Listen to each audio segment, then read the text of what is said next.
ஸல்லல்லாஹு அலைஹி வஸல்லம் அவர்களின் உம்மத்தாக அல்லாஹ் தஆலா நம்மை படைத்திருக்கிறான். மேலும் அல்லாஹ் தஆலா இந்த மக்ரிபுடைய தொழுகையை இமாம் ஜமாத்தோடு தொழக்கூடிய பாக்கியத்தை அல்லாஹ் நமக்கு நசீபாக்கினான். அல்லாஹ்வுக்கு எல்லா புகழும். அல்லாஹ் தஆலா நம்முடைய வாழ்நாள் முழுவதும் ஐங்கால தொழுகையை இமாம் ஜமாத்துடன் தொழக்கூடிய பாக்கியத்தை, கைகால் சுகத்துடன் தொழக்கூடிய பாக்கியத்தை அல்லாஹ் தஆலா நம் அனைவருக்கும் தந்தருள்வானாக. கண்ணியத்துக்குரியவர்களே, நபிகள் நாயகம் ஸல்லல்லாஹு அலைஹி வஸல்லம் அவர்கள் சொல்கிறார்கள், மன் கால லா இலாஹ இல்லல்லாஹ், யார் லா இலாஹ இல்லல்லாஹ் என்ற கலிமாவை சொல்கிறாரோ, சத் உஃப்லிஹூன், நிச்சயமாக அவர் வெற்றி பெற்று விட்டார் என்று சொல்கிறார். லா இலாஹ இல்லல்லாஹ் என்ற கலிமாவை யார் சொல்லுகிறாரோ அவர் நிச்சயமாக வெற்றி பெற்று விட்டார் என்று ஸல்லல்லாஹு அலைஹி வஸல்லம் சொல்றார். எந்த அளவிற்கு இந்த கலிமாவை சொல்றதுனால அவர் வெற்றி பெற்று விட்டார் அப்படின்னு சொன்னா, யாருடைய கடைசி வார்த்தை நம்முடைய ஹயாத்துல, நம்முடைய வாழ்நாள்ல கடைசி பேச்சு, கடைசி மூச்சு லா இலாஹ இல்லல்லாஹுவாக ஆகிறதோ ஃபதஹலல் ஜன்னா என்று ஸல்லல்லாஹு அலைஹி வஸல்லம் சொன்னாங்க. அவர் சொர்க்கத்தில் நுழைந்து விட்டார்னு சொன்னாங்க. நம்ம தான் நுழைவார்னு சொல்லல, அவர் சொர்க்கத்தில் நுழைந்து விட்டார் என்று ஸல்லல்லாஹு அலைஹி வஸல்லம் சொன்னாங்க. ஆகவே இந்த லா இலாஹ இல்லல்லாஹ் என்ற இந்த கலிமா மற்ற உலகத்தில் பேசப்படக்கூடிய எத்தனையோ கலிமாக்களை விட, வார்த்தைகளை விட மிகச் சிறந்தது. இதை நம்முடைய நாவுல அதிகம் சொல்லணும். ஏன்னா பெருமானார் ஸல்லல்லாஹு அலைஹி வஸல்லம் மற்றொரு இடத்துல சொன்னாங்க, லா இலாஹ இல்லல்லாஹ் என்ற கலிமாவை கொண்டு உங்களுடைய நாவு நனைந்து இருக்கட்டும் சொன்னாங்க. லா இலாஹ இல்லல்லாஹ் என்ற அந்த கலிமாவை கொண்டு உங்களுடைய நாவுகள் நனைந்து இருக்கட்டும்.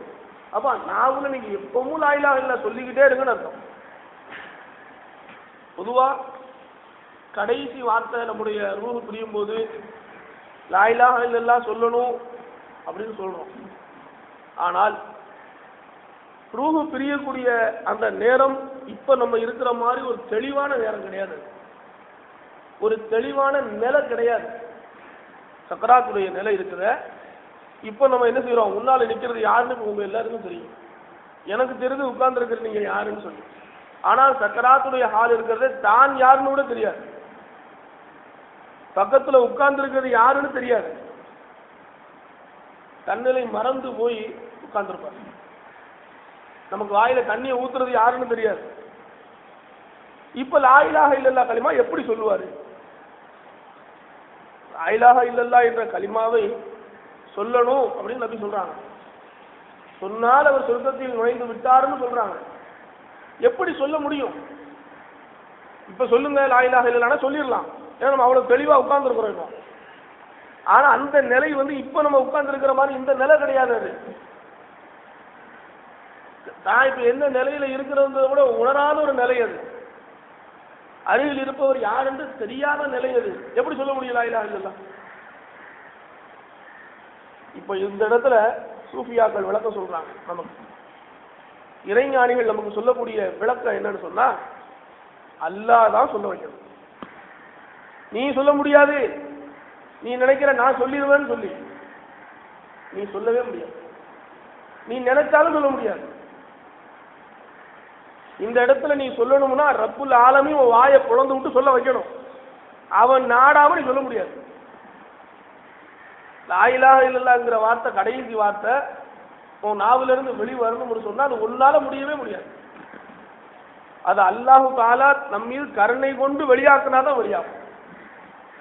அப்ப அந்த ரப்புல் ஆலமீன் நம்முடைய நாவுகள்ல அந்த வார்த்தை வெளியாகிறதுக்கு என்ன செய்யறது அப்படின்னு சொன்னா, அதை இப்பொழுதே பெருமானார் சொன்னாங்கல்ல, உங்க நாவுகளை லா இலாஹ இல்லல்லாஹ் கொண்டு நினைத்து கொள்ளுங்கள்னு, லா இலாஹ இல்லல்லாஹ்வில் நினைந்திருக்கட்டும்னு சொன்னாங்கல்ல, அதை நம்ம ஒவ்வொரு நாளும் அதை ஃபாலோ பண்ணணும். அந்த லா இலாஹ இல்லல்லாஹ் நம்ம சொல்லிக்கிட்டே இருக்கணும். ஜத்திது ஈமானக்கும், உங்களுடைய ஈமானை நீங்கள் புதுப்பித்துக் கொள்ளுங்கள் பிகௌலி லா இலாஹ இல்லல்லாஹ், லா இலாஹ இல்லல்லாஹ் என்ற கலிமாவை கொண்டு நீங்கள் புதுப்பித்துக் கொள்ளுங்கள் சொன்னாங்க. வெறும் வார்த்தையை வச்சு புதுப்பிக்க முடியாது, அது என்னன்னே தெரியாது. முதல்ல லா இலாஹ இல்லல்லாஹ்வை கொண்டு பெருமானார் புதுப்பித்துக் கொள்ளுங்கள் சொன்னது அதனுடைய விளக்கத்தை வச்சுதான் சொல்றாங்க. லா இலாஹ இல்லல்லாஹ்வுடைய விளக்கம் என்ன, அது என்ன சொல்லுது குர்ஆன்ல, லா இலாஹ இல்லல்லாஹ் பத்தி அல்லாஹ் என்ன சொல்றான் அப்படிங்கறதெல்லாம் படிக்கணும் முதல்ல. அதை வச்சுதான் பெருமானார் சொல்றாங்க நீங்க லா இலாஹ இல்லல்லாஹ்வை கொண்டு நீங்க புதுப்பித்துக் கொள்ளுங்கள்ங்கறாங்க. வார்த்தை இல்ல அது. வார்த்தை சொன்னா எப்படி ஈமான் புதுப்பிக்க முடியும்? ஒருத்தர் தவறு செய்யறாரு, ஒரு பாவத்தை செஞ்சிடுறாரு, அந்த பாவத்தை விட்டு அவர் திருந்தி அவருடைய ஈமான் புதுப்பிக்கப்படணும். இப்ப லா இலாஹ இல்லல்லாஹ்னு சொன்னா அவருடைய ஈமான்ல ஒரு மாற்றமும் தெரியாது. ஏன்னா அதுக்கு விளக்கமே அவருக்கு தெரியலையே. வார்த்தையை சொன்னா மாறாது, அந்த வார்த்தையில சில விளக்கங்கள்.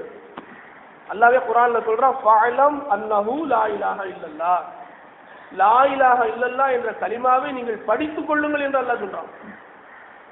அதை வாயால சொல்றது வேறு, அதுல என்ன சொல்லப்படுதுங்கிற கருத்தை படிக்கிறது வேறு. அந்த லா இலாஹ இல்லல்லாஹ்ல என்ன அடங்கி இருக்குது, என்ன கருத்தை அல்லாஹ் சொல்றான் என்பதை எல்லாம் விளக்கம் தெரிந்தவர்களிடம் கேட்டு தெரிஞ்சுக்கணும்.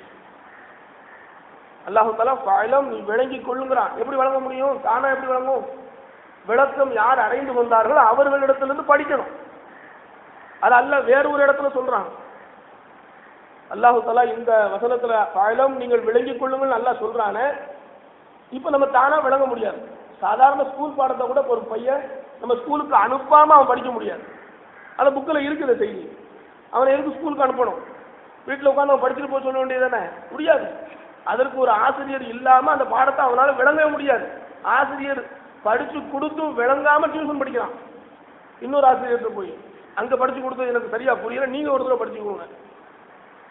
அப்போ சில படிப்பு இருக்குது, அது கிதாபுல இருக்கும் ஆனா விளங்காது. அப்ப அது எப்போ விளங்கும்? அதை விளங்கியவங்க நமக்கு விளக்கி கொடுக்கும் போது விளங்கும். அது அல்லாஹ் தஆலா குர்ஆன்ல வேற ஒரு ஆயத்துல சொல்லி காட்டுறான், அர் ரஹ்மானு ஃபஸஅல் பிஹி ஹபீரா, ரஹ்மான் ஆகிய என்னை பற்றி அறிந்தவர்களிடம் கேட்டு தெரிந்து கொள்ளுங்கள் சொல்றாங்க. ரஹ்மான் ஆகிய என்னை பற்றி அறிந்தவர்களிடம் நீங்கள் கேட்டு தெரிந்து கொள்ளுங்கள். அப்ப இப்படி ஒரு பாடம் இருக்குது குர்ஆன்ல. அந்த பாடத்தை நம்ம தெரிந்தவர்களிடத்துல கேட்டு தெரிஞ்சுக்கிட்டா பெருமானார் சொல்றாங்க உங்க ஈமானை நீங்க லா இலாஹ இல்லல்லாஹ் கொண்டு புதுப்பிச்சுக்கோங்கிறாங்க. அப்ப நம்ம அந்த விளக்கத்தை தெரிஞ்சா இந்த லா இலாஹ இல்லல்லாஹ் கொண்டு நம்ம புதுப்பிச்சுக்கணும். அப்ப நம்ம லா இலாஹ இல்லல்லாஹ் கொண்டு ஈமானை புதுப்பிக்கணும்னு சொன்னா அந்த லா இலாஹ இல்லல்லாஹ்ல என்ன சொல்லப்படுது அப்படிங்கிறத முதல்ல நம்ம விளங்கணும். இது ஒரு பாயிண்ட். விளங்காவிட்டாலும் அதை சொல்றதுக்காக நம்ம முயற்சி பண்ணணும். விளங்குறது ரெண்டாவது. விளங்குறதுக்கு முதல்ல அதை சொல்றதுக்கு நம்ம பாடுபடணும். நம்ம சொல்லிக்கொண்டே இருந்தால் அந்த இறுதி நேரத்திலும் அந்த லா இலாஹ இல்லல்லாஹ்வை இப்போ நம்ம லா இலாஹ இல்லல்லாஹ் சொன்னா அது நம்ம திறமையில இல்லை, அதுவும் அல்லாஹ்வுடைய திறமையில தான். அல்லாஹ் நாடாமல் நம்முடைய நாவு அசையவே அசையாது, அசைக்கவும் முடியாது. ஏன்னா நபி ஸல்லல்லாஹு அலைஹி வஸல்லம் சொன்னார்கள், நீங்கள் திக்ர் செய்கின்ற பொழுது உங்களுடைய உதடுகளை அல்லாஹ் அசைத்து கொண்டிருக்கிறான்னு சொன்னாங்க. நீங்க திக்ர் செய்றீங்க, நீங்க திக்ர் செய்யும் போது உங்களுடைய உதடுகளை அல்லாஹ் அசைக்கிறான்னு சொன்னாங்க ஸல்லல்லாஹு அலைஹி வஸல்லம். தஸ்மமணியை தூக்கிட்டு சுப்ஹானல்லாஹ் சுப்ஹானல்லாஹ் நம்ம சொல்றோம், நம்ம நினைக்கிறோம், அது நம்முடைய அறியாம. நம்ம சொல்லல, நம்முடைய நாவுகளை நம்ம கூட இருந்து அல்லாஹ் அசைச்சுக்கிட்டு இருக்கிறான். அப்ப நம்ம லா இலாஹ இல்லல்லாஹ் லா இலாஹ இல்லல்லாஹ் நம்ம சொல்ல சொல்ல சொல்ல அல்லாஹ் சொல்ல வைக்க கடைசி நேரத்திலேயே அந்த லா இலாஹ இல்லல்லாஹ் வெளியாயிடும். ஆகவே முதல்ல லா இலாஹ இல்லல்லாஹ் நம்ம சொல்ல பழகணும், அதற்கு அடுத்து அந்த விளங்கிக்கிற பாடுபடணும். இந்த இரண்டு விஷயத்தையும் நம்ம வாழ்க்கையில நடைமுறைப்படுத்துவதற்கு அல்லாஹ் சுப்ஹானஹு வ தஆலா நம் அனைவருக்கும் கிருபை செய்வானாக. வாஹிரு தஅவானா அனில் ஹம்துலில்லாஹி ரப்பில் ஆலமீன். சுப்ஹானல்லாஹி வ பிஹம்திஹி சுப்ஹானக்கல்லாஹும்ம வ பிஹம்திக அஷ்ஹது அல்லா இலாஹ இல்லா அன்த அஸ்தக்ஃபிருக வ அத்தூபு இலைக்.